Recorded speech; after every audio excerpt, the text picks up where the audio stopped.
तो हमने पिछले सत्र में देखा था कि किस प्रकार से हनुमान जी जो हैं वो ध्वजा में अंकित हैं और उस रथ पे सफ़ेद घोड़े लगे हुए हैं और भगवान सारथी हैं उसके, और अर्जुन पीछे बैठे और वो भगवान को कहते हैं कि मुझे दोनों सेनाओं के मध्य में ले चलो। अब वो दोनों सेनाएं बहुत ज़्यादा फैली हुई थी, बहुत स्प्रेड आउट थी, करोड़ों वहाँ पे वॉरियर थे, तो वो चाहते तो कहीं भी ले जाते भगवान, लेकिन भगवान भी कुछ करवाना चाहते थे। तो वो कहाँ ले गए उस रथ को? सीधे वहाँ ले गए जहाँ पे भीष्म पितामह और द्रोणाचार्य दिख रहे हैं सामने अर्जुन को, क्योंकि वो उसके अंदर की करुणा के भाव को जागृत करना चाहते थे। तो यहाँ पे बहुत स्पेशल बात है जब वो ऐसा कहते हैं। जब अर्जुन ने कहा कि आप, ये हम पेज नंबर 42, अर्जुन ने कहा, हे अच्युत, कृपा करके मेरा रथ दोनों सेनाओं के बीच ले चलें, जिससे मैं उपस्थित युद्ध की अभिलाषा रखने वालों को और शस्त्र की इस महान परीक्षा में जिनसे मुझे संघर्ष करना उन्हें देख सकूं। तो यहाँ तक का एटीट्यूड अर्जुन का ये है कि वो तो लड़ाई करने आया, क्षत्रिय है तो लड़ेगा, तो एटलीस्ट एक बार इंस्पेक्ट कर ले कि कौन कौन कितने पावरफुल लोग सामने खड़े हैं, किनसे लड़ना है। मुझे उन लोगों को देखने दीजिए जो यहाँ पर धृतराष्ट्र के दुर्बुद्धि पुत्र को प्रसन्न करने की इच्छा से लड़ने के लिए आए हुए हैं। तो अर्जुन को भी पता है कि जो दुर्योधन है वो दुर्बुद्धि है। दुर्बुद्धि किस रूप में है? क्योंकि उसने हमेशा हर तरह से प्लान किया कि वो पांडवों के राज्य को हड़प ले, जो कि लीगली, मॉरली, एथिकली पांडवों का है, उसको छीनना चाहता है। तो जो भी किसी की कोई भी वस्तु को छीनना चाहे इलीगली, अनएथिकली, वो हर कोई दुर्बुद्धि है, वो किसी भी रूप में हो सकता है। अब हमको लगता है कि दुर्योधन ही दुर्बुद्धि है, लेकिन जब हम इस संसार में आते हैं, मान लीजिए आप एक सोसाइटी में रहते हो और आपका पड़ोस में एक पड़ोसी का घर है, आप उनके घर में जाओ और आप उनका फ्रिज खोलो और उसमें केक रखा हुआ हो जो शाम को उनका बर्थडे मनने वाला हो, और वो आप निकाल लो और खा लो, तो क्या वो लाइक करेंगे इसको? लेकिन मान लो आप जाओ पड़ोसी के यहाँ, बोलो कि यार बहुत भूख लग रही है, घर पे कुछ नहीं खाने का, कुछ दोगे क्या? तो वो हो सकता है वो वही वाला केक आपको ला के दे दे। अब आप खाओगे तो क्या हो गया? वो अलाउड है, क्योंकि आपने परमिशन ली। जैसे ही हम इस संसार में आते हैं, ये संसार हमारा नहीं है, हमारे पिताजी और उनके पिताजी ने भी नहीं बनाया, भगवान ने बनाया। जब हम भगवान के बनाए हुए संसार में आते हैं और उसकी भोग करना चाहते हैं बिना उनकी परमिशन के, तो वो भी दुर्बुद्धि है। जैसे दुर्योधन उस राज्य का भोग करना चाहता है बिना भगवान और भक्तों की परमिशन के, ऐसे हम भी कोई भी चीज़ का भोग करते हैं बिना भगवान की परमिशन के, तो वो दुर्बुद्धि है।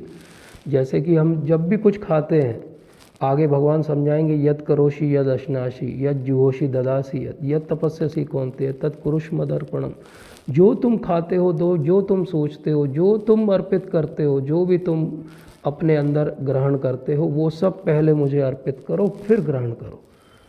अब भगवान कितने दयालु हैं कि हमने मान लो 4 रोटी बनाई और भोग लगा दिया, तो वो उसमें से खाते भी और नहीं भी खाते, 4 की 4 छोड़ देते हैं, क्योंकि उनको मालूम है जिस दिन वो 4 की 3 छोड़ने लगेंगे, लोग भोग लगाना बंद कर देंगे।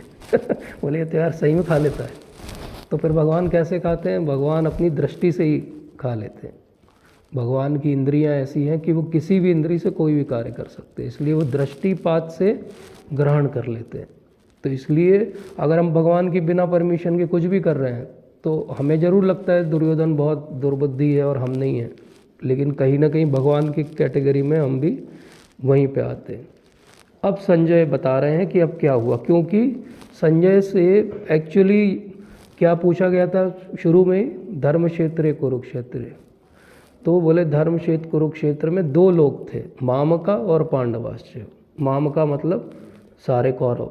तो कौरवों ने क्या किया, मतलब उनका रिप्रेजेंटेटिव दुर्योधन है, तो वो बता चुका है संजय। अब वो बता रहा है कि पांडवाश्च वो, अब पांडवों का रिप्रेजेंटेटिव कौन है? अर्जुन है, इसलिए वो अर्जुन का बताएगा। तो उसने क्या कहा कि एव मुक्तो ऋषिकेशो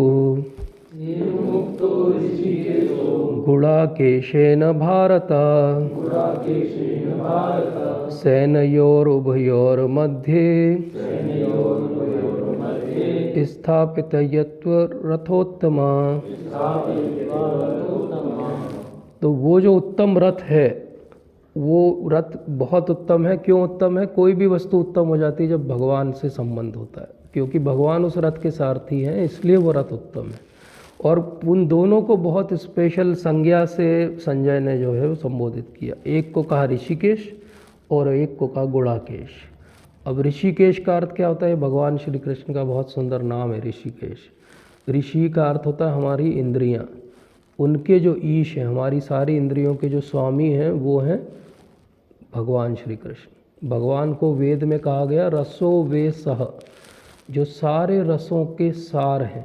इसलिए भगवान जो लीला करते हैं, सबसे एपिटोम है उसको हम कहते हैं रास लीला या रस लीला, क्योंकि उसमें सारे रस एक साथ हैं, उसमें सारे रस हैं। उसमें जितना भी कोई एक्सट्रीम में सोच सकता है, कभी हमको भी अगर कभी कोई कहे कि हम याद करें कि जीवन में कब हम सबसे ज़्यादा खुश थे, तो ज़्यादातर वो कौन से क्षण होंगे जब कोई एक विशेष अनुभव आपको हुआ होगा, कहीं आपको रिस्पेक्ट मिला होगा, कोई आप प्राइज़ जीते होंगे, किसी ने आपको बहुत अप्रिशिएट किया होगा।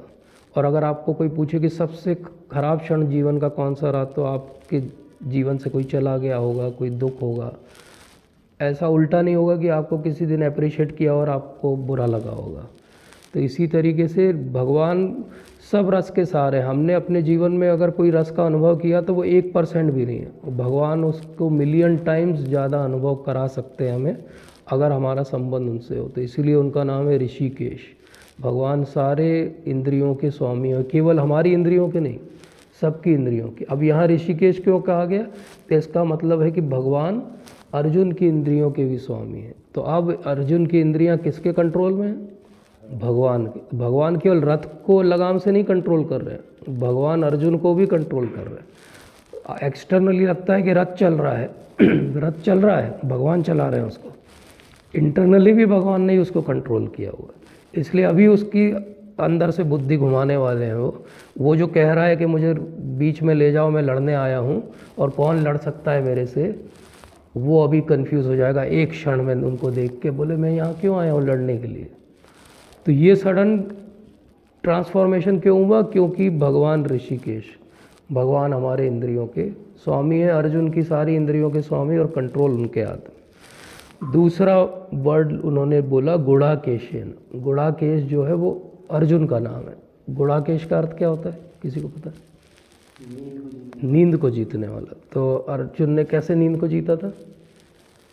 उसकी बहुत सुंदर महाभारत में स्टोरी है कि हमेशा द्रोणाचार्य ने बोला था कि ये अर्जुन बहुत तीर चलाने की प्रैक्टिस करता था। तो द्रोणाचार्य ने बोला था कि इसको कभी भी ये नहीं इंस्पायर करना कि अंधेरे में भी तीर चल सकता है, जैसे हम कहते हैं ना अंधेरे में तीर चलाना। बोले ये कभी उसके दिमाग में डालना मत कोई लोग। लेकिन एक बार क्या हुआ, वो भोजन ले रहे थे रात के समय और हवा का झोंका आया और जो दिया था वो बुझ गया। अब बुझ गया तो अर्जुन ने खाना खा रहा था, तो उसने ऐसे लिया और ऐसे किया। तो उसको एकदम दिमाग में विचार आया, अरे जब अंधेरे में खाना खाया जा सकता है तो अंधेरे में तीर क्यों नहीं चलाया जा सकता। तो वो केवल दिन में प्रैक्टिस नहीं करता था, फिर वो रात को भी प्रैक्टिस करने लगा। तो द्रोणाचार्य को जब पता चला तो समझ गए कि अब तो इसको कोई भी इससे पार नहीं पा पाएगा, क्योंकि केवल दिन में नहीं प्रैक्टिस कर रहा है, रात को भी प्रैक्टिस कर रहा है। तब उनका नाम हुआ गुणाकेश, मतलब जिसने नींद को जीत लिया। नींद को कितना जीत लिया कि जब धर्म युद्ध आरंभ हो गया और जयद्रथ वाला जो एपिसोड है, मतलब अभिमन्यु का वध हो गया है और जयद्रथ जो है वो उसको मारना है अगले दिन। अब जयद्रथ वाली लड़ाई तो सूर्य अस्त हो रहा है और वो सूर्य अस्त जो करवाया था वो तो भगवान ने करवाया था, तो वो एकदम जयद्रथ सामने आ गया तो मारा गया वो। लेकिन लड़ाई उस दिन जो है वो सूर्य अस्त पे बंद नहीं हुई, क्योंकि सूर्य फिर दिखने लगा। और उस दिन वो इतने ज़्यादा कौरव चिढ़े हुए थे क्योंकि जयद्रथ मर गया था। जयद्रथ को एक ही वरदान था कि एक दिन वो भारी पड़ेगा, लेकिन वो दिन भी भारी नहीं पड़ पाया वो, क्योंकि दिन टेक्निकली जैसे ही सूर्य अस्त हुआ, अस्त हो गया दिन। भगवान ने वहाँ पे थोड़ा सा ग्लिच कर दिया सिस्टम में, तो कुछ नहीं हो पाया, हैक हो गया सिस्टम। हारने की कगार पे चिढ़ गए वो। जब जयद्रथ मरा तो वो सूर्य अस्त के बाद भी लड़ते रहे, दोनों तरफ वाले। वो सबको नींद आ रही है, तो अर्जुन था जो बीच में जाके बोलता है कि भाई अब युद्ध रोक दो, दोनों तरफ के लोग थक गए हैं। तो कोई व्यक्ति बोल ही नहीं रहा था ये बात, तो अर्जुन ने बोला था, दोनों तरफ के लोगों को लगा कि हाँ ये अच्छा आदमी है, बोले यहीं सो जाते हैं। तो ये वहीं सो गए वो युद्ध में ही। तो जब सो रहे थे तो एक व्यक्ति द्रोणाचार्य के पास गया कि बोले अभी अर्जुन भी सो रहा होगा, यहीं पे है, आज तो युद्ध चला है और हम युद्ध भूमि में ही हैं, तो टेक्निकली हम जाके मार सकते हैं उसको, क्योंकि आज तो कोई प्रॉब्लम नहीं है, वो अपने खेमे में थोड़ी है, यहीं सो रहा है। तो द्रोणाचार्य बोलते हैं कि मैं अर्जुन को जानता हूँ, तुम जाके देख के आओ, वो अभी भी जाग रहा होगा। और वो जब जाके देखते हैं तो अर्जुन तलवार लेके खड़ा हुआ है, जाग रहा है। मतलब वो ऑलमोस्ट पूरे 18 दिन नहीं सोया अर्जुन। तो इसलिए उनका नाम हो गया गुड़ाकेश, जिसने अपनी नींद को जीत लिया। अब नींद क्या सिग्निफाई करती है? जब भी हमको नींद आती है क्या सिग्निफाई करती है? जो 3 गुण हैं, सत्वगुण, रजोगुण, तमोगुण, उसमें से नींद जो है वो तमोगुण है। जब भी आपको ज़्यादा नींद आए, जब भी आपको बहुत आलस्य आए, जब भी कोई कार्य आरंभ करने में रुचि ना हो, मतलब तमोगुण का प्रभाव आपके ऊपर बहुत है। जब भी आप प्रोक्रेस्टिनेट करते रहो, कल करेंगे, मतलब आप नींद के आगोश में हो। नींद आलस्य के रूप में भी हो सकती है, लेजीनेस के रूप में भी हो सकती है। तो अर्जुन जो है उसने केवल नींद को नहीं जीता है, उसने आलस्य को भी जीता है, अर्जुन ने प्रोक्रेस्टिनेशन को भी जीता है, इसलिए वो सबसे बड़ा वॉरियर है। तो इसलिए एक तरफ ऋषिकेश और एक तरफ गुड़ाकेश। अब हम इनकी कहानी सुनेंगे तो हमको क्या मिलेगा? तो अगर हम अर्जुन से इंस्पायर होंगे तो हमारा तमोगुण चला जाएगा। अगर हम भगवान से इंस्पायर हो जाएंगे तो हमारा रजोगुण चला जाएगा। रजोगुण कैसे चला जाएगा? रजोगुण क्या होता है? रजोगुण होता है बस मैं करके दिखाऊंगा, आई एम द डूअर, मैं ही कर सकता हूँ, मैं नहीं करूँगा तो कौन करेगा, मैं नहीं चलाऊँगा तो यूनिट कैसे चलेगी, मैं नहीं चलाऊँगा तो घर कैसे चलेगा। जबकि असलियत ये कि एक दिन हम सब चले जाएंगे, तब भी यूनिट भी चलती रहेगी, घर भी चलते रहेंगे, हमें कहीं फ़ोटो के रूप में टंगे रहेंगे, हमें कोई नहीं पूछेगा। आज जो भी पूछताछ है भी वो एक कुर्सी पे हम बैठे हैं उसकी पूछताछ है। जिस दिन हम रिटायर हो जाएंगे तो वही ऑफिस वाला बाबू जो एकदम खड़ा हो जाता है आपको देख के, वो साइड से निकल जाएगा और आपको नहीं पहचानेगा। ये हमने अपने जीवन में अपने सीनियर्स के साथ होते हुए देखा है और हो रहा है, आज भी हो रहा है और आगे भी होगा। हमको लगता है बस मेरे साथ नहीं होगा क्योंकि मेरा व्यवहार सबसे अच्छा है। आओ तो सही आप उस फेज़ में, आपके साथ भी होगा और पक्की तौर पे होगा और उससे 100 गुना ज़्यादा ही होगा, क्योंकि सोसाइटी समय के साथ डिटोरेट ही हो रही है। कहाँ पे नहीं होगा? भक्तों के संग में नहीं होगा। बस भक्तों के संग में आप सबसे विकट परिस्थिति में होगे तो भी वो आपके साथ खड़े रहेंगे, अगर वो संग भक्तों का सच में है तो, अदरवाइज़ नहीं। तो ये जो रजोगुण है हमारे अंदर कि मैं ही करता हूँ, ये कर्ता की भावना ही हमको एक्चुअली परेशान कर रही है। तो गुड़ाकेश और ऋषिकेश के बीच का संबंध क्या है? गुड़ाकेश से हम अपने आलस्य को जीतेंगे, मतलब हम तमोगुण से बाहर आएंगे, और ऋषिकेश से हम अपनी इंद्रियों को भगवान को समर्पित कर देंगे और मान लेंगे कि भगवान हमारे स्वामी हैं। जैसे ही हम मानेंगे भगवान हमारे स्वामी हैं, रजोगुण हमारा चला गया, मैं करता नहीं हूँ, भगवान कर रहे हैं। अगर मैं किसी कुर्सी पे बैठा भी हूँ तो वो भगवान की कृपा है कि उन्होंने दी है मुझे, और मैं जब तक हूँ मैं अपना काम ईमानदारी से करूँगा, लेकिन मेरा एक्सपेक्टेशन कुछ नहीं है। अगले क्षण अगर लेटर आ जाए आप नहीं हो इंचार्ज, ओके, कोई प्रॉब्लम नहीं, क्योंकि मेरा मेंटल अटैचमेंट उससे कुछ भी नहीं है। रामचंद्र जी अगले दिन राजा बनने वाले हैं, सारे राजमहल में तैयारियां चल रही हैं और एक खबर आती है कि दशरथ महाराज ने आपको बुलावा भेजा है। आप वो वाला एपिसोड पढ़ो वाल्मीकि रामायण से कभी।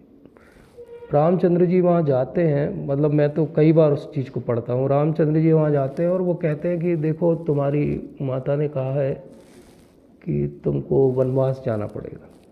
अब अगर आप, मैं या कोई भी होता तो पहले हम उसको जस्टिफाई करते, भाई क्यों मैं जाऊँ, मेरा तो कल आपने ही बोला था राजा बन रहा हूँ, मेरी सब जगह छप गए, लेटर भेज चुके हैं, सब आ गए हैं, तैयारियां चल रही हैं, क्या मुंह दिखाऊंगा मैं लोगों को, क्या रीज़न है ना? कुछ तो हम एक्सप्लेनेशन पूछते, चाहे बाद में मान लेते।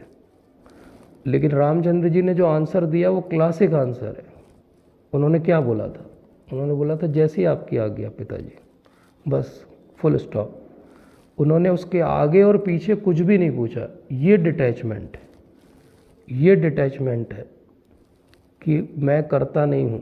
भगवान जब मर्यादा पुरुषोत्तम के रूप में आ रहे हैं तो यही बता रहे कि मैं नहीं कर रहा हूँ, मैं नहीं कर रहा हूँ, करने वाले तो विधि है। जैसे भीष्म पितामह जब अपनी शरशैया पे लेटे हैं तो भगवान पांडवों के साथ मिलने आते हैं और वहाँ कहते हैं कि युधिष्ठिर महाराज आप इनसे शिक्षा लो। तो जब आप भागवत में वो फर्स्ट कैंटो में पढ़ोगे तो वहाँ भीष्म पितामह शिक्षा दे रहे हैं। तो शिक्षा देते हुए क्या कहते हैं वो, बोले तुम पांडवों को इतना सारा दुख हुआ, कुंती ने इतना दुख झेला, द्रौपदी का इतना भरी सभा में अपमान हुआ, अब सामने भगवान खड़े हैं और वो जानते हैं कि वो भगवान है। अब वो अगली लाइन क्या बोलेंगे? अगर वो ये बोलेंगे कि ये करने वाला ये है, केशव ने किया है, तो वो भी ठीक नहीं है। तो वो वहाँ पे उसको डोवटेल कर थोड़ा सा साइड में करके बोलते हैं ये विधि का विधान था, भगवान के अंतर्गत होता है सब, लेकिन अब सब अच्छा हो गया है, मुझे बहुत अच्छा लग रहा है तुम राजसी वेशभूषा में आए हो, राजा बन गए हो।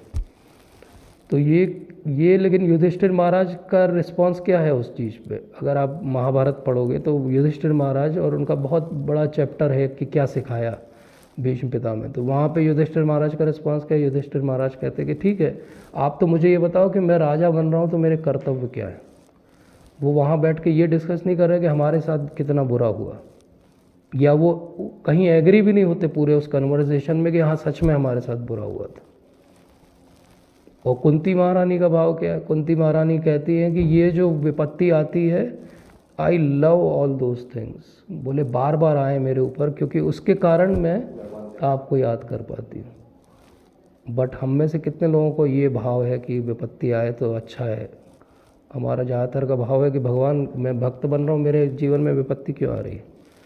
क्योंकि हमारा कनेक्शन अभी भगवान से जुड़ा नहीं है। तो यही गुणाकेश और ऋषिकेश, मतलब एक तरफ निंद्रा आलस्य त्याग दो, एक तरफ आप कर्ता का भाव त्याग दो, और फिर जो नॉलेज रिवील होगा वो क्या है?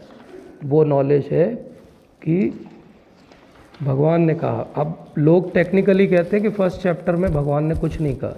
बहुत सारी आप भगवत गीता बाकी जगह देखोगे तो फर्स्ट चैप्टर ही नहीं रहता उनमें, क्योंकि वो कहते हैं कि फर्स्ट चैप्टर तो बैकग्राउंड है, बैकग्राउंड में भगवान का कोई वाणी नहीं है, इसलिए ये भगवत गीता का हिस्सा कैसे हो गया? तो ये उसका रेफ्यूटेशन है। 25 श्लोक में भगवान ने कहा, क्या कहा भगवान ने?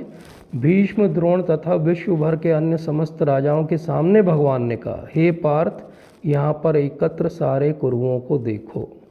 तो एक ही फ्रेज बोला उन्होंने, बस इतना बोला, यहाँ पे एकत्र सारे कुरुओं को देखो। उन्होंने कोई पॉइंट आउट नहीं किया कि इसको देखो उसको देखो।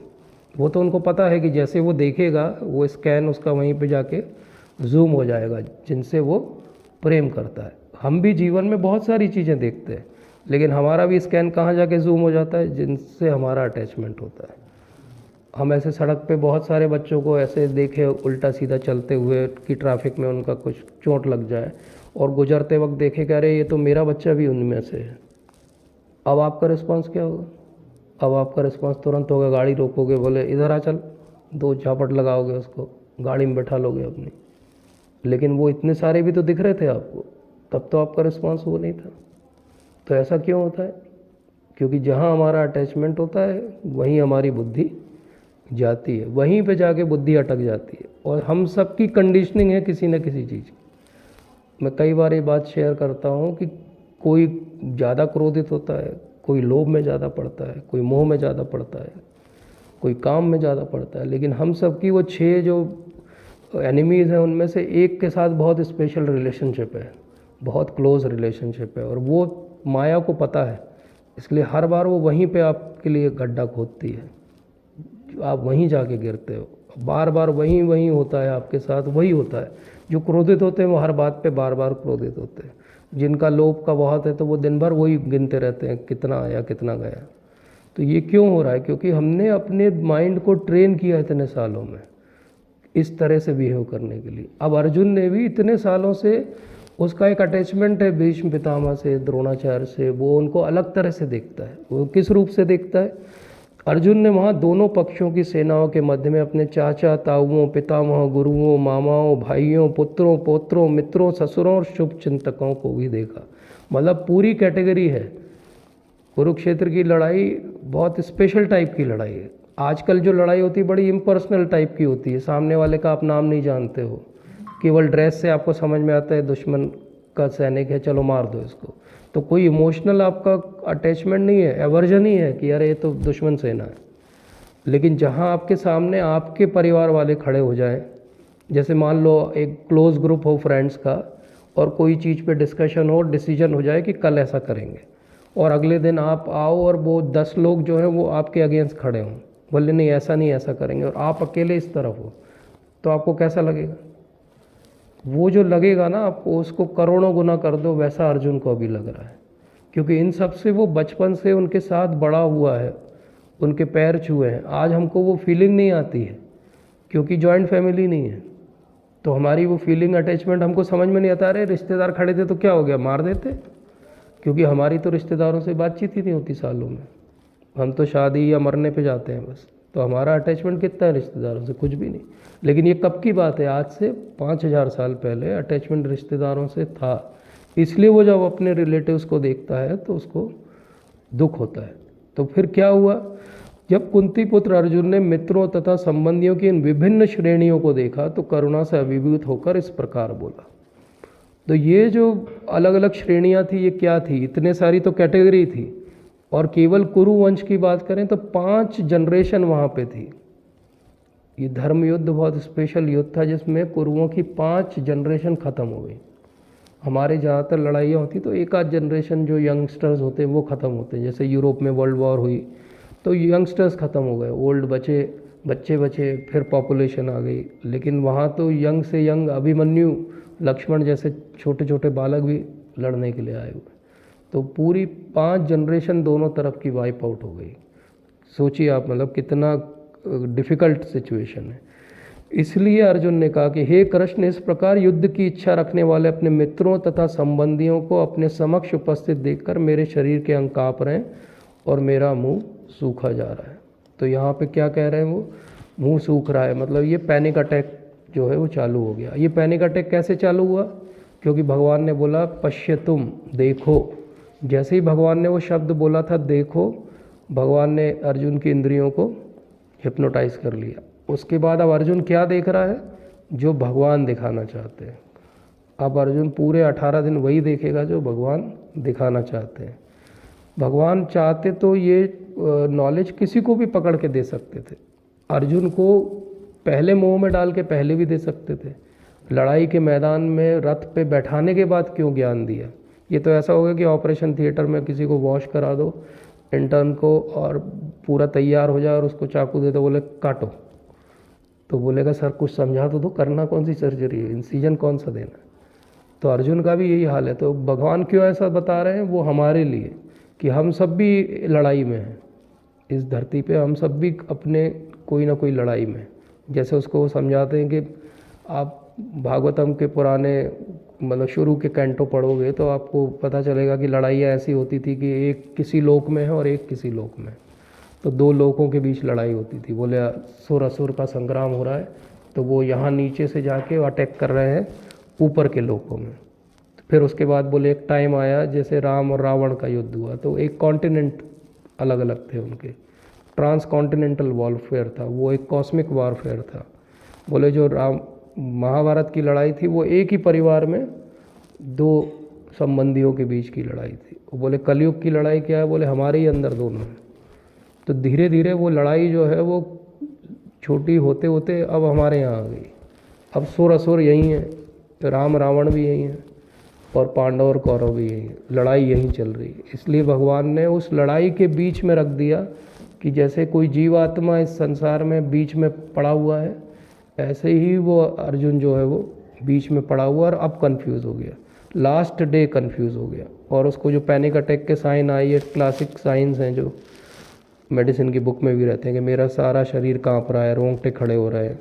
और जो जरूरी चीज़ है समझने की, मेरा गांडीव धनुष मेरे हाथ से सरक रहा है और मेरी त्वचा जल रही है। अब गांडीव धनुष छूट नहीं गया है, गांडीव धनुष केवल सरक रहा है, मतलब वो धीरे धीरे धीरे करके वो इमोशनली एंटेंगल्ड हो रहा है। हम भी किसी भी सिचुएशन में ऐसे ही एंटेंगल होते हैं। हम भी, हमको लगता है ना अरे वो सडन आउटब्रस्ट हो गया और मैंने उसको पीट दिया, ऐसा कभी भी नहीं होता है। वो होता है ऐसे ही धीरे धीरे। अर्जुन का भी धीरे धीरे गांडीव छूट रहा है। अब गांडीव और अर्जुन का कितना संबंध है? मतलब गांडीव की पहचान अर्जुन से और अर्जुन की पहचान गांडीव से, गांडीवधारी अर्जुन। अब ये गांडीव जो छूट रहा है उसके हाथ से और सरक रहा है, तो अर्जुन ने एक प्रतिज्ञा ली हुई है और वो प्रतिज्ञा क्या है कि कोई भी अगर मेरे हाथ से गांडीव छोड़ने के लिए या छुड़ाने का रीज़न बनेगा तो उसका मैं वध कर दूंगा। ये प्रतिज्ञा है अर्जुन की बहुत पहले से। और महाभारत में आप पढ़ोगे तो पूरी एक स्टोरी आती है कि कैसे वो एक बार युधिष्ठिर महाराज, ऐसा लंबी कहानी है वो, लेकिन ये कह देते हैं कि तुम गांडीव को जो है वो छोड़ दो। तो वो बोलते हैं अब तो मुझे आपका वध करना पड़ेगा। तो अर्जुन के साथ में भगवान कृष्ण रहते हैं, बोले कि वध कर दोगे तुम अपने भाई का? तो बोले हाँ, मेरी तो प्रतिज्ञा, जो मुझे बोलेगा गांडीव छोड़ दो उसका मैं वध कर दूंगा। तो फिर भगवान उसका रास्ता निकालते जैसे वो हर बार निकालते। वो कहते कि एक काम करो, तुम इनको 100 गालियाँ दो। बोले भाई को गाली दूंगा? बोले हाँ, भाई का अपमान मृत्यु के समान ही होता है। बोले गाली दे दो। तो दे दी गाली उसने। बोले ठीक है, हो गया तुम्हारा प्रण। तो बोले अब कहाँ जा रहे हो तुम? तो वो अर्जुन बाहर जा रहा था। बोले अब मैं सुसाइड करने जा रहा हूँ। बोले बड़े भाई को ऐसा बोल के मैं जिंदा रह सकता हूँ क्या? तो मैं जा रहा हूँ मरने के लिए। तो बोले नहीं, तुम रुको, तुम अपनी प्रशंसा करो, तुम बोलो कि मैं बहुत बड़ा धनुर्धर हूँ। बोले इससे क्या होगा? बोले खुद के मुंह से अपनी प्रशंसा करना जो है वो मृत्यु के समान है। तो उसी मुख से किसी को अच्छा बोलना अच्छी बात है, लेकिन अपने आप को अच्छा बोलना अच्छी बात नहीं। उसी मुख से किसी को बुरा बोलना अच्छी बात नहीं है, अपने आप के लिए बुरा बोलना बहुत अच्छी बात है। तो भगवान ने समझाया कि मृत्यु क्या है। बोले मृत्यु सिंपल है, आप जब अपने आप को प्रेस करने लगते हो उसी दिन आप मर जाते हो। आपकी एवोल्यूशन और ग्रोथ उसी दिन रुक जाती है। जिस दिन आप दूसरों में दोष ढूंढने लगते हो उस दिन आप समाप्त हो जाते हो। हाँ, ये मोटिवेशनल स्पीकर्स जो है, एफर्मेशंस कहते हैं इनको, बहुत मैंने इनके बारे में पढ़ा है। और ये बेसिकली सेल्फ हिप्नोसिस के एक टाइप्स हैं, बट टेक्निकली वो कोई भी काम नहीं करते। सोचिए आपके जीवन में जो होता है वो प्रारब्ध से होता है। मैं बैठ के यहाँ सोचता रहूँ मैं अंबानी बन जाऊँगा, तो क्या मैं सोचने भर से अंबानी बन जाऊँगा? तो जब आप ऐसा सोचोगे और आप नहीं बनोगे, एक बुक है द सीक्रेट करके, लॉ ऑफ अट्रैक्शन, वो कहते हैं कि आप ऐसे बैठ के सोचो, बेस्ट सेलर बुक है, करोड़ों प्रतियाँ उसकी बिकी होंगी। और उसमें क्या है, बस इतनी सी बात है। बोले आपको जो बनना है वो अपने आप सेल्फ विजुलाइज करो। बोले आपको अगर बेस्ट सर्जन बनना है, आप अपने आप को विजुलाइज करो ओटी में, ऐसे करते हुए आप बन जाओगे। अब आप सोचो क्या बन जाओगे। बात समझना है कि ह्यूमिलिटी और डिप्रेशन में अंतर होता है। हम्बलनेस का मतलब डिप्रेशन में रहना नहीं होता है। आपकी सेल्फ वर्थ आपको पता है, लेकिन फिर भी आप सामने जो है दिखाते नहीं हो उसको, क्योंकि आपको पता है कि एक दिन समय आएगा लोग अपने आप आपकी वर्थ समझ जाएंगे। वो भगवान अपने आप ऐसी सिचुएशन बनाएंगे कि आपकी वर्थ लोग समझ जाएंगे, उसको दिखाने की कहीं आवश्यकता नहीं। इसलिए जब हम ऐसा अगर विजुलाइज करें भी, I am the best, I am the strongest, I remember everything what I read, बच्चों के लिए अच्छे हैं इस टाइप के मोटिवेशन, लेकिन हमारे लिए जो जीवन को समझना चाह रहे हैं उनके लिए वो बहुत सुपरफिशियल चीज़ है। जितने मोटिवेशनल गुरु हैं बस इसी के आसपास घूम रहे हैं, करोड़ों कमा रहे हैं, लेकिन हल कुछ नहीं है। क्योंकि अगर ऐसा होता जैसे द सीक्रेट जिसने बुक लिखी, तो क्यों नहीं वो बैठ के विजुलाइज कर लेता है अपने आप के बारे में कि वो अगला ट्रिलियनर होगा, दुनिया का पहला। मतलब उसको भी पता है कि उसकी चीज़ काम नहीं करती है, बुक लिखने की क्या ज़रूरत है। आप तो ये सीक्रेट रखो इसको और खुद बनो ट्रिलियनर। आप दूसरों को क्यों इंस्पायर करें कि तुम बन सकते हो, तुम कर सकते हो। तो जितने मोटिवेशनल स्पीकर हैं उन्होंने जीवन में क्या किया आज तक? कोई एक नया इन्वेंशन किया, कोई एक नई डिस्कवरी की, कोई नया उन्होंने कुछ ऐसा किया जो बहुत सोशली ओरिएंटेड हो? नहीं, उन्होंने केवल अपनी जेबों को भरा है। अब मैं यहाँ एक बात और कहना चाहता हूँ कि इवन जो प्रोफेशनली स्पिरिचुअल बातें भी करते हैं वो भी इसी कैटेगरी में आते हैं, क्योंकि वो भी केवल यही कर रहे हैं, हाँ हमारी इतनी कथा होगी, इतना बजट होगा, ये हमारा लगेगा, ये हमारा होगा। आप भगवान को बेच रहे हो, भगवान को यूज़ कर रहे हो पैसे कमाने के लिए। आपने प्रोफेशन बना दिया उसको। प्रोफेशनली आप रिसाइट करते हो, लोग सुनते हैं क्योंकि आप अच्छा बोलते हो, लेकिन मोटिव तो गलत हो गया ना वहाँ पे। जैसे मान लीजिए 4 लोग हैं, वो साथ में आए और 3-4 जो है वो बेरोजगार हैं, तो उन्होंने डिसाइड किया सेठ जी के यहाँ पे चोरी करेंगे रात को जाके। और दरवाज़ा तोड़ा, सेठ जी के यहाँ गए, तिजोरी खोली, एक गेट पे था, एक सब ने हेल्प की एक दूसरे की, और गाड़ी में सामान लेके भाग गए। जैसे ही अपने अड्डे पे पहुँचे उन्होंने उसको इक्वल पार्ट में डिवाइड कर दिया चारों ने। तो ईमानदार है ना चोर? चोर ईमानदार है, लेकिन क्या सच में ईमानदार है? नहीं। वो ईमानदारी उनके चार के बीच की है, लेकिन जो काम किया वो तो बेईमानी का था। ऐसे ही आप वहाँ कथा बहुत अच्छी बोलो, भगवान भगवान का नाम लो, लेकिन मोटिवेशन क्या था? अरे भाई आ गए 50 लाख के नहीं आए? तो मोटिवेशन ही जब 50 लाख था तो आपके भगवान के नाम का कितना असर सामने होगा। इसीलिए हम देखते कथा जब तक चलती है लोग भाव विभोर रहते, बाहर आते ही टेम्परेचर 0 क्यों हो जाता है? क्योंकि इंस्पायर नहीं कर पाया। इंस्पायर कब कर पाते? जब आपके यहाँ होता। जो यहाँ है वही तो दे पाओगे आप, जो यहाँ ही नहीं है वो क्या दे पाओगे? यहाँ तो पैसा चल रहा है। इसलिए चाहे वो मोटिवेशनल स्पीकर हो, चाहे प्रोफेशनल रिसाइटर्स हों, चाहे किसी भी तरीके से लोगों को थोड़ा बहुत एडजस्ट करने के लिए साइकोलॉजी के तरीके हो, साइकोलॉजी में भी बहुत सारे मेथड्स हैं, काउंसलिंग में बहुत सारे मेथड हैं, लेकिन कोई भी परमानेंट सॉल्यूशन देता है क्या? मान लो कोई डायबिटिक हो और उसको एब्सेस हो रहे हो और उसको बहुत दर्द होता हो, तो हम उसको दर्द की दवा भर दे दें। दर्द की दवा से उसका दर्द चला जाएगा, लेकिन क्या एब्सेस ठीक हो जाएगा? एब्सेस को तो ड्रेन करना पड़ेगा, और एब्सेस बार बार ना हो उसके लिए डायबिटीज़ को भी ठीक करना पड़ेगा। तो ये जितने सॉल्यूशन हैं ये पेन किलर हैं, अच्छे लगते हैं, लेकिन आप बहुत लंबे समय उनके सहारे जीवित नहीं रह सकते। जो भागवत है, भगवत गीता है, ये सोर्स ठीक कर रहा है आपका। भाई डायबिटीज़ ठीक करो, एब्सेस ही नहीं होंगे। तो सोर्स पे जो काम करे, लेकिन सोर्स पे काम करने वाले को कभी कभी कड़वा भी बोलना पड़ेगा। सोर्स पे काम करने वाले को आपको कभी कभी ऐसा भी बोलना पड़ेगा जो आप सुनना नहीं चाहते, और फिर वो आप कैसे सुनोगे? क्योंकि आपकी ईगो आड़े आ जाएगी। ये डिफरेंस है। लेकिन जो इंस्पायर्ड हों, जो प्योर हों, या जो प्योर होने की प्रोसेस में आना चाहते हैं, उनके लिए बेस्ट है कि वो ऐसे जगह से सुने जो एक्चुअली जिसका कोई मोटिव नहीं हो। हम कहते हैं ना अहेतुकी अप्रतिहता या आत्मा सुप्रसिद्धति। अहेतुकी का अर्थ ये भी है कि अहेतुकी भक्ति कोई कब इंस्पायर होकर करेगा? जब जो इंस्पायर कर रहा है उसकी भी भक्ति अहेतुकी हो। इसका अर्थ मैं ये नहीं कह रहा हूँ कि जो भी प्रोफेशनली रिसाइड कर रहे हैं उनका ये मोटिव होता है। बहुत सारे उनमें बहुत अच्छे हैं, बहुत मतलब शुद्ध हैं, और उनका कोई और रीज़न ही नहीं है कि क्यों वो कथा कर रहे हैं जा जा के सब जगह। लेकिन आजकल एक बहुत सारी ब्रीड ऐसी भी है जिनमें चमक धमक बहुत है, लेकिन बेसिकली ट्रांसफॉर्मेशन नहीं है। हमको ये देखना चाहिए कि सुनने के बाद कौन बदला। वो एक भी बदला तो वो वर्थ है, लेकिन एक भी बदला क्या? तो उनका काम कितना है? उनका काम इतना है कि वो सुकृति करा रहे हैं लोगों की। कम से कम वो इधर उधर पैसा सेठ जी बर्बाद करते, थाईलैंड बैंकॉक जाते, तो उन्होंने बोला कथा करा दो, वहाँ तक ठीक है। लेकिन क्या वो सेठ जी भक्त बन गए उससे? नहीं, वो हर साल कथा कराते हैं, बस वो 7 दिन के लिए सबसे आगे बैठते हैं, उनका फ़ोटो खींचते हैं, वीडियो आते हैं। ऐसे ही तो हो रहा है प्रभु जी। तो इसलिए अब बहुत सारे वो लक्षण दिखाते हैं, तो फिर वो कहते हैं कि हे कृष्ण, इस युद्ध में अपने ही स्वजनों का वध करने से न तो मुझे कोई अच्छाई दिखती है, न मैं उसमें किसी प्रकार की विजय, राज या सुख की इच्छा रखता हूँ। तो ये सडनली क्या हो गया? सडनली ऐसा हो गया कि उसका दिमाग जो है वो टर्न हो गया। वो जो लड़ने आया था वो अब कह रहा है कि अब मुझे अमंगल के कारण दिखाई दे रहे हैं, अब मैं लड़ने में बिल्कुल भी इच्छुक नहीं हूँ। तो वहीं 47 पेज पे जो 30th श्लोक है उसमें एक शब्द आता है केशव।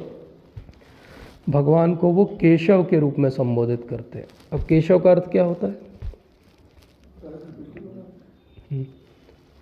केशव का अर्थ होता है जो केशी एक राक्षस को भेजा था, घोड़े के रूप में आया था, उसको भगवान ने मारा था, तो उनका नाम केशव है। तो ये तो एक अर्थ हो गया, केशी या केशी को मारने वाला केशव है। केशव का और भी अर्थ होता है, जैसे भगवान के जो केश हैं वो बहुत करली हैं, तो जिनके करली हेयर्स होते हैं उनको कहते हैं केशव।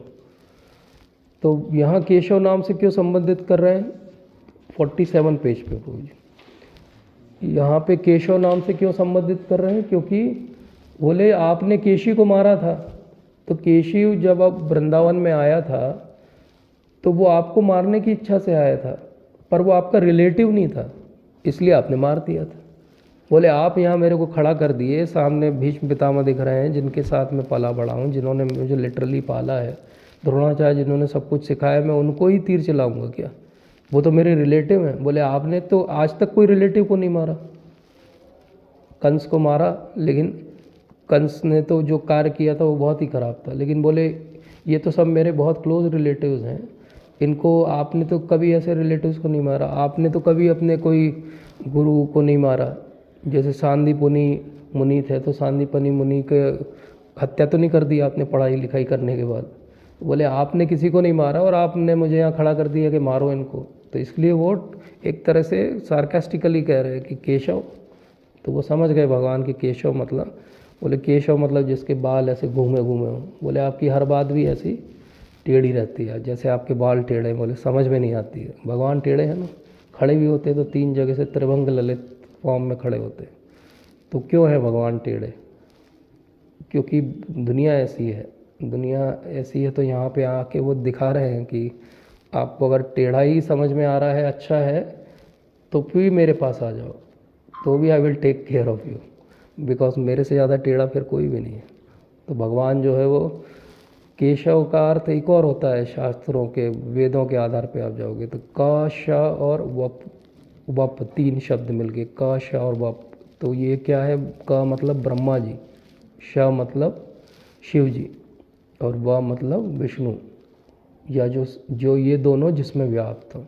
तो केशव का अर्थ ये भी हो गया कि तीनों सब आपके अंदर व्याप्त है। जब सब आपके अंदर व्याप्त है तो आप कुछ तरीके से इसको सॉल्व कर दो प्रॉब्लम को। मेरे हाथ से क्यों हत्या कराना चाहते हो आप? तो इसलिए वो उनको केशव बोलते हैं। केशव का एक बहुत और डीपर मीनिंग भी है। केशव का एक बहुत डीप मीनिंग है कि विश्वनाथ चक्रवर्ती ठाकुर पाद सिखाते हैं इसको। केशव का अर्थ होता है जो केश विन्यास करते हैं। तो भगवान कृष्ण किसका केश विन्यास करते हैं? राधा रानी का, राधा रानी का। तो अर्जुन कहना चाहते कि आप तो केश विन्यास करते राधा रानी का, और आप मुझे यहाँ बोल रहे हो कि मैं इनका सबका वध कर दूँ। तो भगवान उसको याद दिलाते हैं कि देखो मैं केश विन्यास करता हूँ राधा रानी का। बोले तुमको भी याद होगी एक प्रतिज्ञा कि द्रौपदी का जब अपमान हुआ था तो उसके वो बाल नहीं बांधती है आज भी।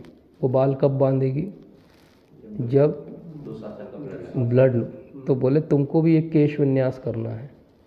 वो केश विन्यास क्या करना है? तुम्हें वध करना है इनका, ताकि इनके खून से वो धोए अपने बाल।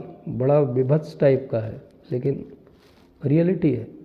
तो कई बार ऐसा लगता है ना, ऐसी टाइप की प्रतिज्ञा क्यों कर लेते हैं लोग। भगवान कई बार बोलते हुए कि प्रतिज्ञा करने के पहले मुझसे पूछा करो। तुम कुछ भी प्रतिज्ञा कर लेते फिर मुझे उसे पूरी करवाना पड़ता है। लेकिन पॉइंट यही है कि उस समय वो हीट ऑफ मोमेंट कितनी होगी कि एक के बाद एक भीम और ये जो है वो प्रतिज्ञा ले रहे हैं कि नहीं जंघा तोड़ दूंगा मैं, उससे ब्लड से बाल धोएगी द्रौपदी। वो सीन आता है महाभारत में जब वो ऐसा होता है फाइनली लड़ाई के बाद में, वो लेकर आते हैं पात्र में, बोले ये ब्लड है, धो लो सिर। तो ये एक्सट्रीम है, इसलिए भगवान को यहाँ वो केशव के नाम से संबोधित कर रहे हैं। टाइम हो गया क्या प्रभु जी? कि 5 मिनट हैं तो हम 5 मिनट है ना, 5 मिनट ठीक है। तो अब इसके बाद अर्जुन जो है, अब हम आगे की पूरी आउटलाइन आज समझ लेते हैं, फिर हम एक एक श्लोक अगर आप लोग कहेंगे तो चलेंगे, नहीं तो इस आउटलाइन से ही चलेंगे। तो अब वो इन सबको देख के, इतनी अलग अलग कैटेगरी के अपने रिलेटिव्स को देख के, सबसे पहला भाव जो आता है वो अर्जुन के मन में आता है कि कैसे इन लोगों से मैं लड़ूंगा। तो ये क्या है? करुणा का भाव है। तब यहाँ जो बात बहुत आवश्यक है समझना कि एक होती करुणा और एक होती दया। दोनों में क्या अंतर है? क्या अंतर है? करुणा सर अपनों के प्रति होनी चाहिए, किसी को अपने नहीं क्लोज नहीं है तो अपना नहीं बिल्कुल मानता। बिल्कुल सही प्रभु जी, बिल्कुल सही। तो करुणा होती है जब हमारा क्लोज कनेक्शन होता है, जब हम उसको जानते हैं। और बाकी क्या होती? दया, कृपा, ये सब क्या होती है? अब आप सड़क से गुजर रहे हो, कोई आपको भिखारी दिख जाए तो आपने उसको 10 रुपये दे दिए, लेकिन वो सड़क से गुजर रहे हो और वो आपका कोई रिलेटिव भीख मांगता दिख जाए तो आप उसको अपने साथ ले लोगे, चल भाई घर चल, क्या हो गया तेरे को। तो ये अंतर है। तो हमारी लिमिटेशन है कि हम कितनी किसकी हेल्प कर पाएंगे।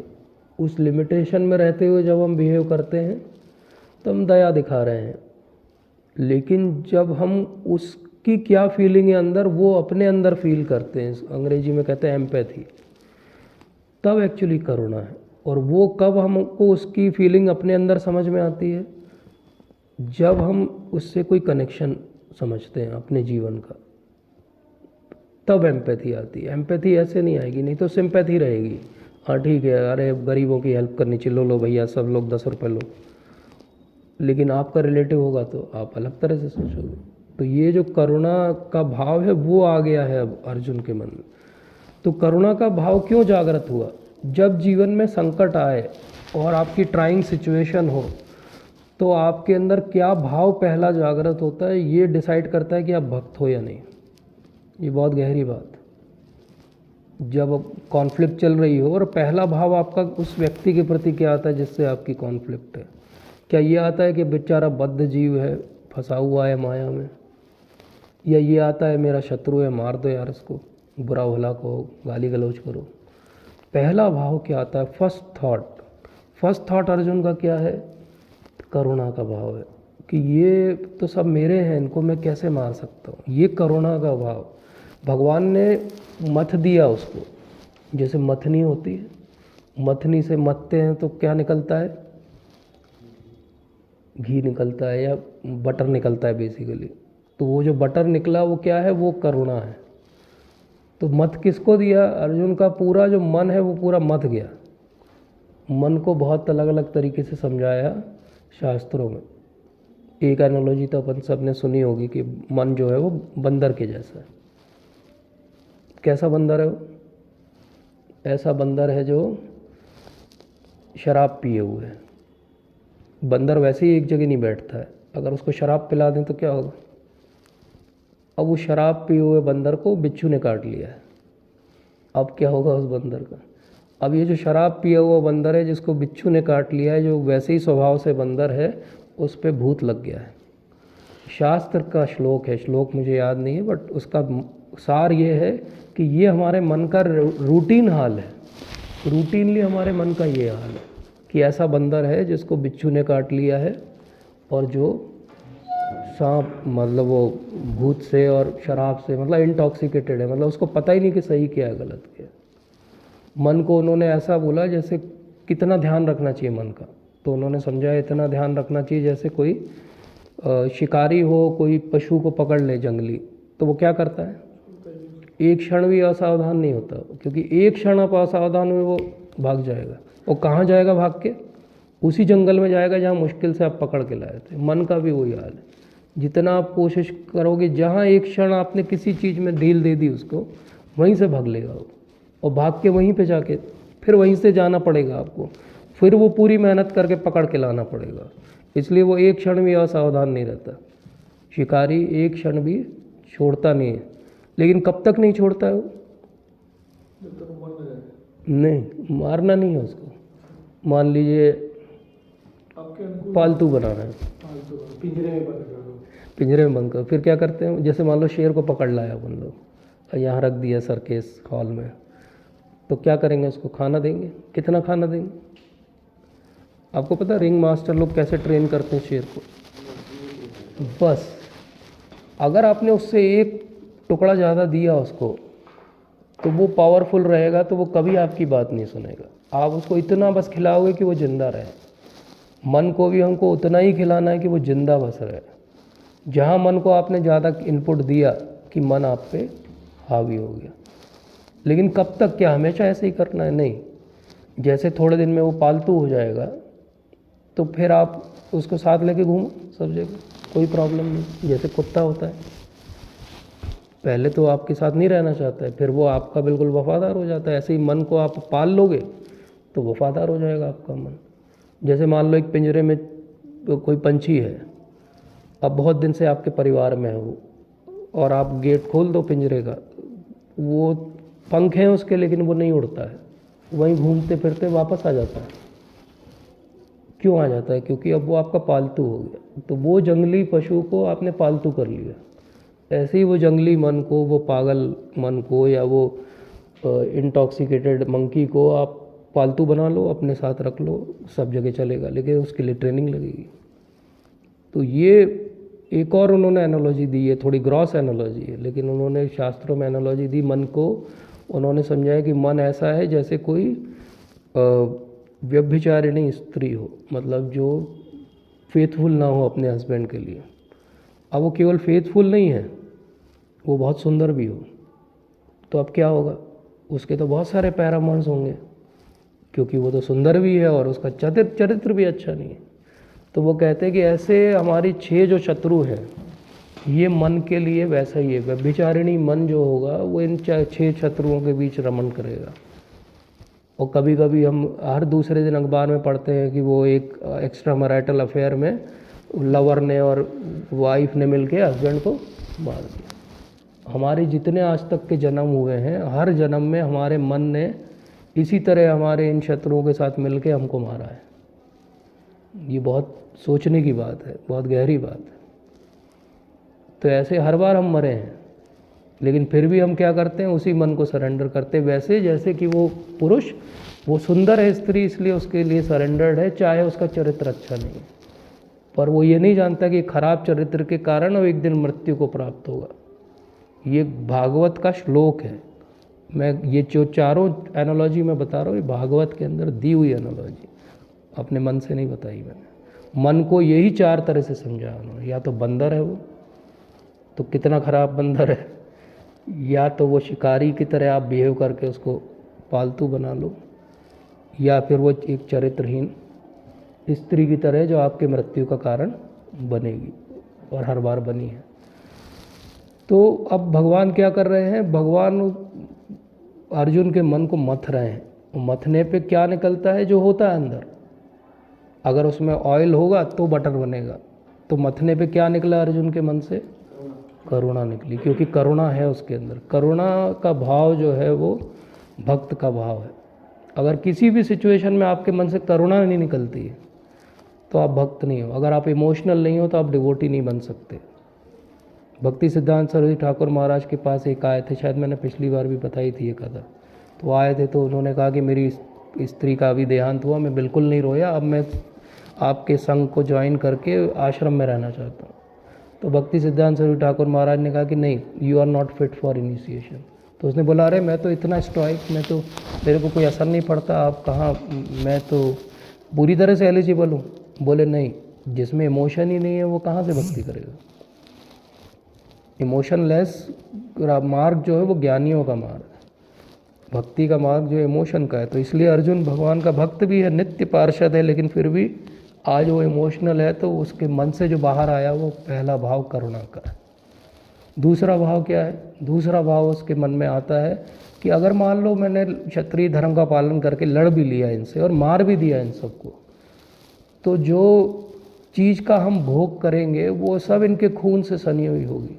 बोले हर चीज़ जब मैं देखूंगा, वहाँ पे जाऊंगा जब पैलेस में, तो हर चीज़ में मुझे लगेगा कि अरे ये तो पितामह यहाँ बैठते थे, ये तुमको मैंने मारा है, अरे ये तो उनकी वस्तु है। कैसा लगेगा मुझे, क्या मैं एंजॉय कर पाऊँ।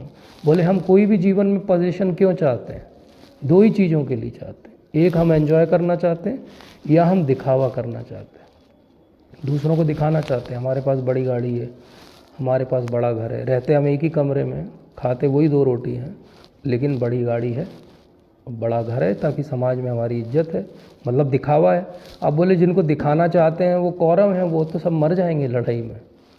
मतलब अर्जुन को ये पक्का विश्वास है कि मैं लड़ूंगा तो मैं ही जीतूंगा, लेकिन अगर मैं जीत गया तो ये सब तो मारना ही पड़ेगा इनको, तो उसके बिना हम टेक्निकली जीत नहीं सकते। मतलब बोले ये इच्छा मृत्यु वालों को भी मरना पड़ेगा। बोले जब ये मरेंगे तो इनके खून से सनी हुई चीज़ को हम एंजॉय करेंगे और दिखाएंगे किसको। इसलिए ये दूसरा रीज़न वो देता है। पहला कंपैशन, दूसरा कि ये एन्जॉयमेंट जो है एक्चुअली इनकी कॉस्ट पे हो रहा है, तो I don't want to enjoy at their cost. और तीसरा वो और बड़े लेवल पे सोचता है, तो उसको लगता है ये सब अगर मर गए तो इनके परिवारों का क्या होगा, उनके बच्चों का क्या होगा, वो पथभ्रष्ट नहीं हो जाएंगे, उनको कौन पालेगा, उनका ध्यान कौन रखेगा, स्त्रियां कलुषित नहीं हो जाएंगी जब पुरुष नहीं रहेंगे समाज में, उनका पूरा जो ताना वाना है सब छिन्न भिन्न हो जाएगा। बोले इसलिए मैं लड़ना नहीं चाहता। इसलिए वो फाइनली बोलेगा कि मैं इनडिसिसिव हो गया। अब अभी तक गांडी उसके हाथ में था, लेकिन अब क्या करेगा, वो गांडीव को साइड में रख देगा और रथ के पीछे जाके बैठ जाएगा। अश्रुपूरित नेत्रों से वो भगवान से कहेगा कि हे केशव, मैं नहीं लड़ूंगा। अब ये हमको लगता है ठीक है मत लड़ यार, क्या फ़र्क पड़ता है मत लड़, लेकिन एक वॉरियर के लिए ये बोलना कि मैं नहीं लड़ूंगा, वो वैसा ही है जैसे कोई सर्जन बोले कि मैं सर्जरी नहीं करूंगा, या कोई मेडिसिन वाला कहे कि मैं मेडिसिन नहीं लिखूंगा। वो वैसा ही भाव है, मतलब उसकी पूरी जो आइडेंटिटी है वो उसको छोड़ दिया उसने उस क्षण। ये पूरा अगर फर्स्ट चैप्टर को अगर एक वर्ड में समराइज करना हो तो वो एक वर्ड है आइडेंटिटी क्राइसिस। अर्जुन की आइडेंटिटी क्राइसिस, कि वो कौन है उसको यही समझ में नहीं आ रहा है। क्यों? क्योंकि जैसे मथनी को अपन मथते हैं तो दो साइड होती है उनकी, दो रस्सियाँ होती हैं, एक इधर खींचते तो दूसरी कहाँ जाती है वहाँ, एक इधर खींचते तो दूसरी कहाँ जाती है वहाँ। ऐसे ही एक तरफ उसका स्वधर्म है, क्षत्रिय का धर्म है, लड़ना चाहिए, एक तरफ उसका पितामह के लिए, अपने परिवार वालों के लिए धर्म है। वो इधर खींचता है कि मैं लड़ूंगा तो ये मारे जाते हैं, बोले मैं इनको छोड़ दूंगा तो मेरा क्षत्रिय धर्म चला जाता है। ये जो मथ रहा है वो अपने आप को, ये जो डिलेमा है, ये जो द्वंद्व है, यही फर्स्ट चैप्टर है। तो क्या द्वंद्व हमारे जीवन में नहीं है? अब द्वंद्व भी दो तरह के होते हैं। एक सिंपल द्वंद्व होता है, भाई चोरी करना चाहिए कि नहीं करना चाहिए, क्या बोलते सब लोग? नहीं करना चाहिए। कोई है यहाँ जो चोरी करना चाहिए? नहीं। मतलब राइट और रॉन्ग में डिसीजन मेकिंग बहुत ईजी होती है। राइट करना चाहिए, बचपन से सिखाया, पहले दिन से स्कूल में सिखाया, घर वालों ने सिखाया, संस्कार दिए। राइट और रॉन्ग में ढूंढना, क्या करना चाहिए? राइट करना चाहिए। अच्छा, राइट और मोर राइट में क्या करना चाहिए? ये जो द्वंद्व है, ये भी सही है और वो भी सही है। आपके बच्चे का फर्स्ट बर्थडे है और आपको कॉल आया इमरजेंसी में कि कैजुअल्टी में एक बहुत सीरियस मरीज है, आ जाइए सर, कोई भी नहीं है और देखने वाला। ये द्वंद्व है। आपकी ओपीडी में 50 मरीज हैं लेकिन घर से फ़ोन आ रहा है कि वो बच्चा खेलते हुए गिर गया है। ये द्वंद्व है। दोनों राइट है। अब इसमें से कौन सा राइट है? यहाँ पे बहुत भीड़ है लेकिन प्राइवेट से एक कॉल आ रहा है, ये द्वंद्व है। राइट और मोर राइट, ये द्वंद्व जो है यही सबसे डिफ़िकल्ट द्वंद्व है। इनको टेक्निकली अगर आप पढ़ोगे साइकोलॉजी में तो इनको बोलते हैं एथिकल डिलेमास। मैं एक एग्जांपल देता हूँ हमेशा, इसके बाद हम बंद करेंगे आज। कि मान लो एक ऐसा ट्रैक है रेलवे का और ये दो में बाइफरकेट हो जाता है, और दो में जो बाइफरकेट होता है और आप यहाँ बीच में खड़े हो ट्रैक के, आपके हाथ में वो लेवर है कि गाड़ी इधर भी जा सकती है और इधर भी जा सकती है। अब ये ट्रैक पे दोनों साइड बच्चे खेल रहे हैं, इधर 5 बच्चे खेल रहे हैं, इधर एक बच्चा खेल रहा है, और गाड़ी धड़ धड़ धड़ धड़ आ रही है। अब लेवर आपके हाथ में, क्या करोगे आप?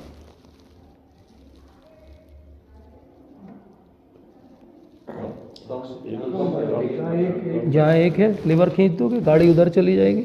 Everyone agrees? हाथ ऊपर करें एक बार, हाथ ऊपर करिए। हाँ, एवरीवन एग्री।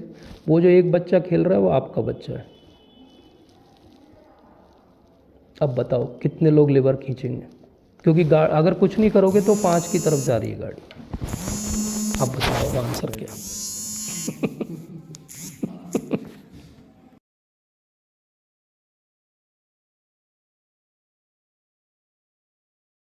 राइट और मोर राइट, जब इमोशनल इन्वॉल्वमेंट हो, जब एथिकल इशू आ जाए।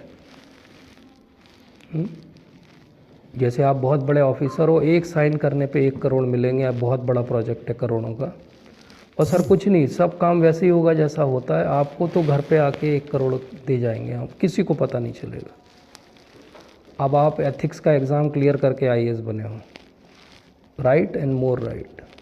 अब आपको लगेगा भाई 1 करोड़ ठीक है, उसमें से 50 लाख हम मंदिर में दे देंगे, गरीबों को दे देंगे। ये जस्टिफिकेशन सही है कि गलत है? ज़्यादातर जो बड़े डोनर्स हैं वो यही सब करते हैं, इसलिए डोनेट कर पाते हैं। मेहनत वाला किसके पास पैसा है? किसी के पास नहीं है। बल्क में पैसा कहाँ से आएगा? आएगा ही तब, या तो पुराने ऐसे ही करते हैं लोग, बोले हाँ हमने वो गलत तरीके से कमाया था, उसका 50% हमने दान दे दिया। अब बताइए राइट और मोर राइट क्या सही है ना? तो ये एथिकल आंसर कहाँ से मिलेगा? यहाँ से मिलेगा। आगे के चैप्टर में भगवान इसी एथिकल डिलेमा से अर्जुन को बाहर निकालेंगे कि राइट और मोर राइट में कैसे हम चूज़ करते हैं कि मोर राइट को चूज़ करें बिना कंफ्यूज हुए। जब एथिकल बात आए तो कैसे हम सही एथिक्स को चूज़ करते हैं। तो आज के सत्र से संबंधित अगर कोई प्रश्न हो तो। कोई व्यक्ति ज्ञान मार्ग में चल रहा है, भक्ति मार्ग में जाता है, उसको क्या इमोशन पहले डेवलप करना चाहिए? यस प्रभु जी, जो भी ज्ञान मार्ग से आया है भक्ति में, उसके लिए बहुत डिफ़िकल्ट है कि वो भक्ति में अपने आप को सस्टेन कर पाएगा जब तक कि उसको भक्तों का अच्छा संग नहीं मिलेगा, क्योंकि बहुत मुश्किल होता है। क्योंकि ज्ञान मार्ग में अहंकार है सबसे बड़ी चीज़।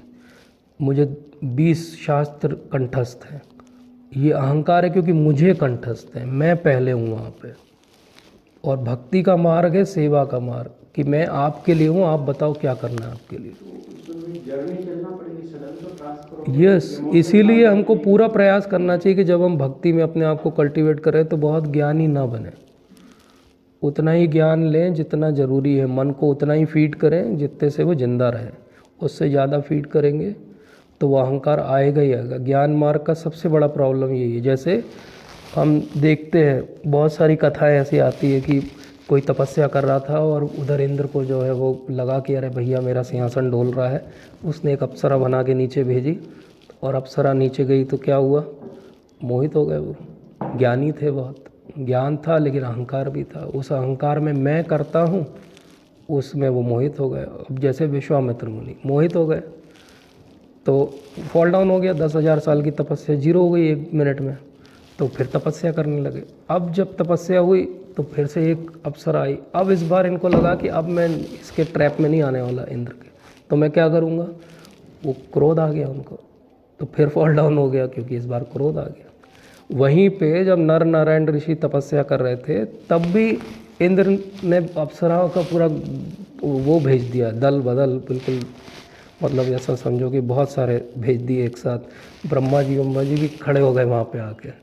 और नारायण मतलब भगवान नारायण ऋषि के रूप में जो बद्रिक आश्रम में रहते, तो उन्होंने एकदम ऐसे आंखें खोली, देखा क्या डिस्टर्बेंस हो रहा है, क्या हो रहा है। तो बहुत सारी अप्सराएं बहुत सुंदर ऐसे आसपास घूम रही।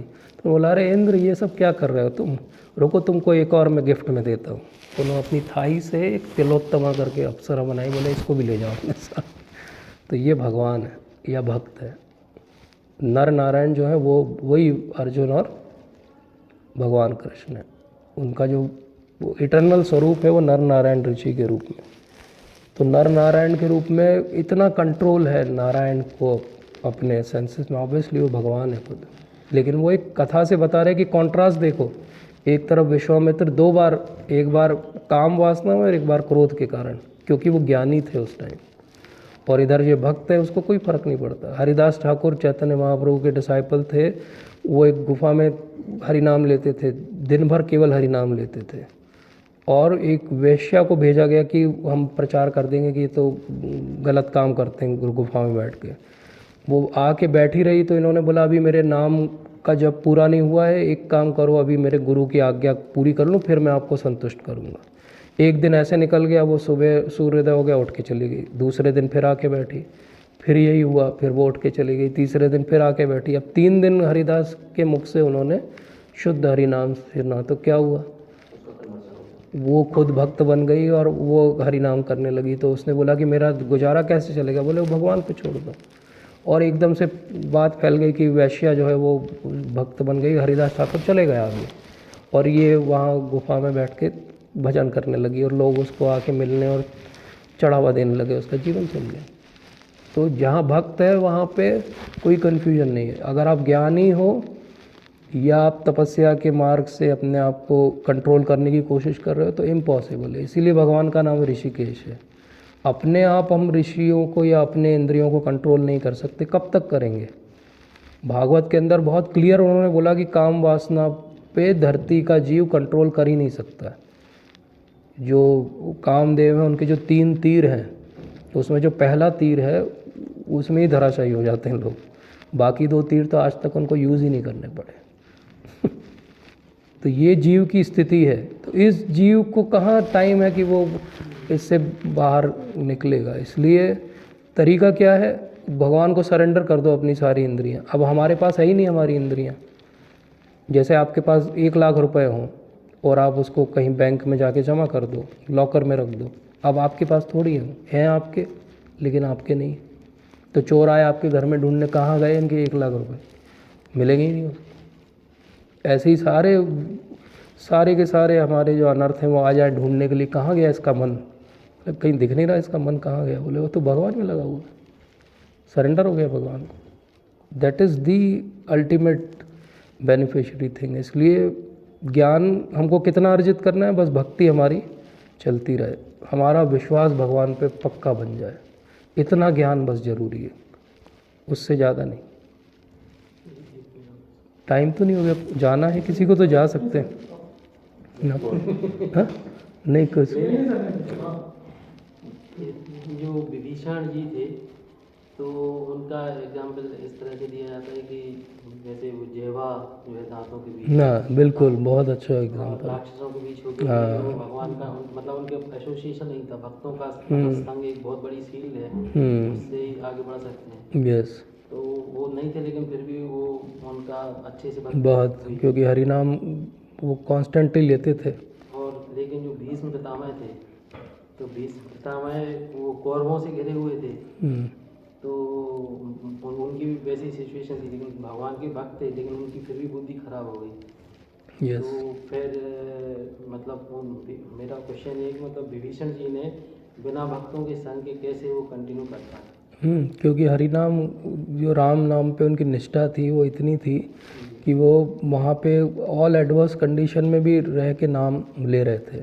जैसे कि एक भक्त थे हमारे, वो बुक डिस्ट्रीब्यूशन कर रहे थे, फॉरेन की बात है, और उनको पुलिस ने पकड़ के बंद कर दिया। अब पुलिस ने पकड़ के बंद किया तो 2 चार्जेस लगाए उन पे। एक बोले ये बुक बांट रहे थे, और दूसरा उन्होंने चार्ज लगाया, बोले ये बेडशीट पहन के पब्लिक में घूम रहे थे। अब उनको यही समझ में नहीं आया कि धोती कोई पहनने की चीज़ होती है। उनको लगा कि बेडशीट को पहन के कोई पब्लिक में कैसे घूम सकता है। बोले इनडिसेंट बिहेवियर के लिए उनको जेल में डाल दिया। अब जब तक ट्रायल चल रहा था उनका, तो जेल में डाला उनको, तो वहाँ पे सुबह उन्होंने मंगल आरती करना चालू कर दिया, और दिन भर वो प्रीचिंग करते थे बाकी जो कैदी थे उनको। 10-15 दिन में इतना लोगों को उन्होंने कन्विंस कर दिया कि उनकी भागवतम की क्लास होने लगी जेल के अंदर। लोग सुबह उठ के बिल्कुल मंगल आरती में गाने बजाने लगे। वो पुलिस वाले देख के पागल हो गए, बोले ये क्या कर रहा है इसको, बोले बाहर निकालो, सबको करप्ट कर देगा। तो उन्होंने अगली हियरिंग में उसको छोड़ दिया, बोले भागो तुम यहाँ से, चले जाओ। तो बेसिकली मैं इससे ये बता रहा हूँ कि अगर उनका कन्विक्शन इतना पक्का था कि वो जेल में जाके वो जो कैदी लोग, ड्रग एडिक्ट, ये सब लोग थे, उनको उन्होंने कन्वर्ट कर दिया। तो ये तो कलयुग का एग्जाम्पल है। तो विभीषण जी का भी उतना इंस्पिरेशन है। ये एक्सट्रीम मॉडल है। हम ये सोचेंगे हम बिना भक्तों के जैसे विभीषण रहे ऐसे हम रह लेंगे, तो हमारे लिए पॉसिबल नहीं है। लेकिन वो एक टेम्पलेट है। जैसे हम प्रहलाद महाराज को देखें, तो प्रहलाद महाराज तो 5 वर्ष के बालक हैं, और वो भी दैत्यों के कुल में है, वो खुद पिताजी उनके अगेंस्ट हैं।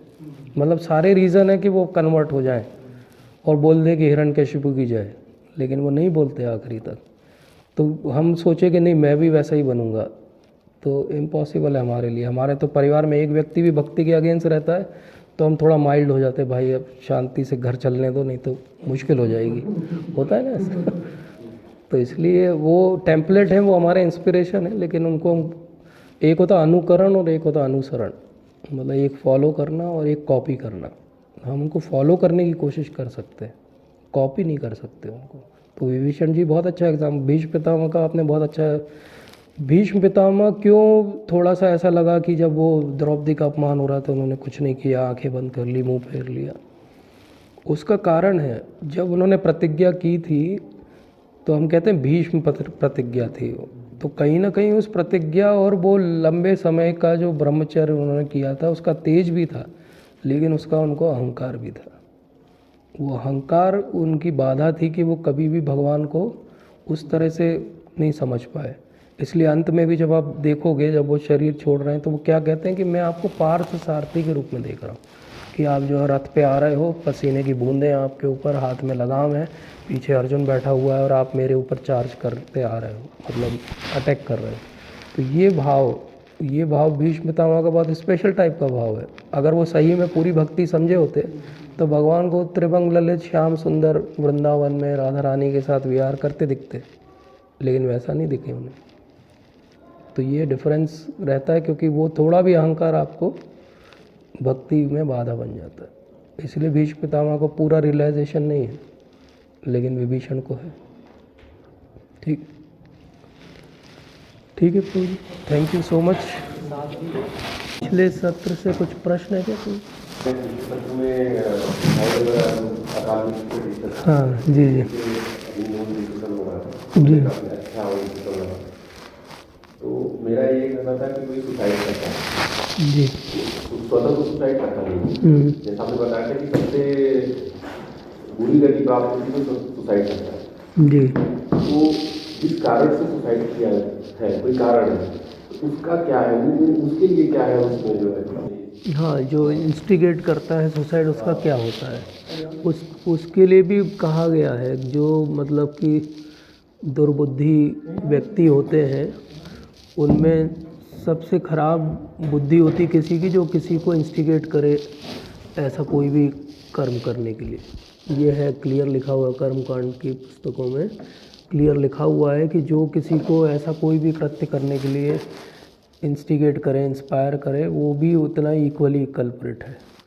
अपने यहाँ बहुत सारी पुराणों में ऐसी कथाएं भी हैं कि किसी के कारण कोई परेशान हो गया और सुसाइड कर लिया तो उसका आगे क्या गति हुई। जैसे अगर हम रामायण में देखें तो सीता माता जो हैं वो वेदवती के नाम से उनका पिछला जन्म है, जिसमें वो हिमालय में तपस्या कर रही हैं भगवान नारायण या विष्णु को पाने के लिए। और रावण जो है वहाँ से अपने पुष्पक विमान से गुजरता है तो वो बहुत सुंदर स्त्री को देखता है, बाल खुले हुए हैं, स्त्री तपस्या कर रही है अकेली निर्जन वन में, तो वो आके अटैक कर देता है, उसको पकड़ना चाहता है हाथ से।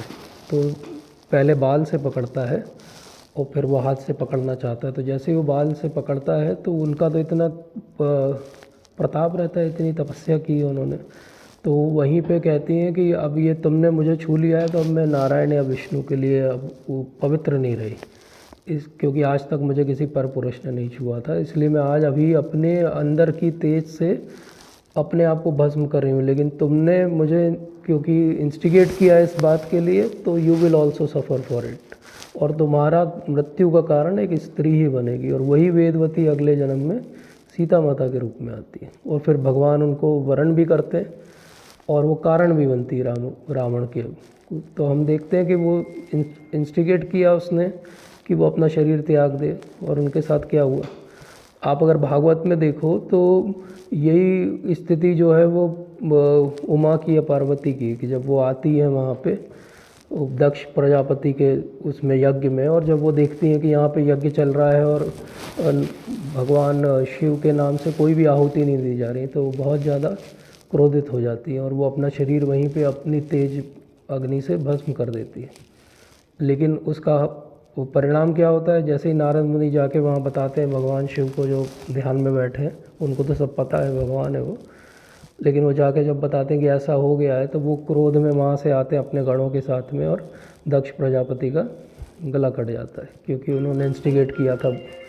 तो ये बहुत क्लियर है हमारे यहाँ कि आप अगर किसी को गलत ऐसा शरीर त्यागने के लिए इंस्पायर या इंस्टिगेट करोगे तो you will have very bad, मतलब दक्ष का हालत ये हो जाती है कि बाद में बकरे का सर लगाया जाता है। सोचिए आप, मतलब प्रजापति हैं और उनका सिर जो है बकरे का है। इनफैक्ट वो एक जो उन्होंने वहाँ पे एटीट्यूड दिखाया था भगवान शिव से बैर करने का, वो जो आदत पड़ जाती है वैष्णव अपराध की, वो कितनी उनको भारी पड़ती है कि बाद में जब वो बकरे का सर भी लग गया तब भी उनकी वो आदत नहीं जाती है। इनफैक्ट वो अगला जन्म उनका हो जाता है फिर से, और फिर से जब जन्म हो जाता तब भी वो हैबिट नहीं जाती। तो वो नारद मुनि जब उनको समझाने आते हैं तब वो उनको श्राप दे देते हैं कि आप एक जगह एक रात नहीं रुक पाओगे आप। तो नारद मुनि बोलते हैं तो बहुत अच्छा, मेरे को वरदान दे दिया आपने। लेकिन वो जो एक वैष्णव अपराध से बात चालू हुई थी शिव जी के प्रति, फिर अपनी खुद की पुत्री के प्रति, फिर वो वहाँ जो वैष्णव उपस्थित थे उनके प्रति, और उसके बाद में वो कितनी बढ़ गई, इवेंचुअली अगले जन्म में भी वो ट्रेस जो है वो ख़त्म नहीं हुआ उनका, अगले जन्म में भी वो ट्रेस बना रहा। तो ऐसे अपन बहुत सारे एग्जाम्पल देख सकते हैं जहाँ पे लोगों ने अगर किसी को ऐसा कुछ भी सुसाइड करने के लिए कुछ भी अगर प्रेशराइज़ किया या ऐसा स्थिति बनाई तो उन्होंने बहुत सफ़र किया और कई जन्मों तक सफ़र किया। ये तो अपन कुछ ग्रॉस एग्जांपल जो बहुत सामने हैं उनको स्टडी कर रहे हैं। तो इसलिए बहुत सिंपल है कि हमको एक ही काम करना चाहिए अपने जीवन में कि लोगों को इंस्पायर करें भक्ति करने के लिए। इसके अलावा कुछ भी करना जो है वो सुसाइडली है। उसको ऐसे भी सोचना चाहिए कि इवेंचुअली आपने किसी को जैसे घर में आपके माहौल है कि जैसा टिपिकल मटेरियलिस्टिक माहौल रहता है, अगर वो माहौल है इवेंचुअली एक दिन तो सब मर जाएंगे। अगर आपने उनको भक्ति करने के लिए या इससे हायर रेल में जाने के लिए इंस्पायर नहीं किया तो वो सुसाइड ही तो है, कोई बहुत अंतर थोड़ी हुआ। क्योंकि सुसाइड के बाद भी आप कुछ समय तक आपको शरीर नहीं मिलता, उसके बाद कोई अधम योनि प्राप्त होती है।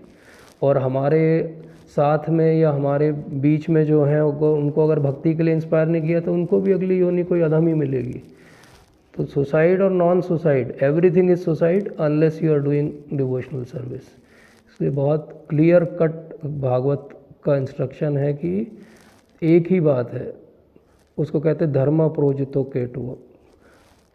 मतलब कि जो भी कैटव धर्म है, जितने अपन यहाँ देखते हैं कि अच्छा बोलो, अच्छा बिहेव करो, मोटिवेट करो लोगों को, इंस्पायर करो, पॉजिटिव थिंकिंग रखो, ये सब अच्छे हैं, लेकिन ये सब शरीर के साथ यहीं रह जाने वाले। इनमें से कोई भी शरीर के बाद साथ में नहीं जाने वाले, लेकिन यही सब अगले शरीर का निर्माण कर रहे हैं।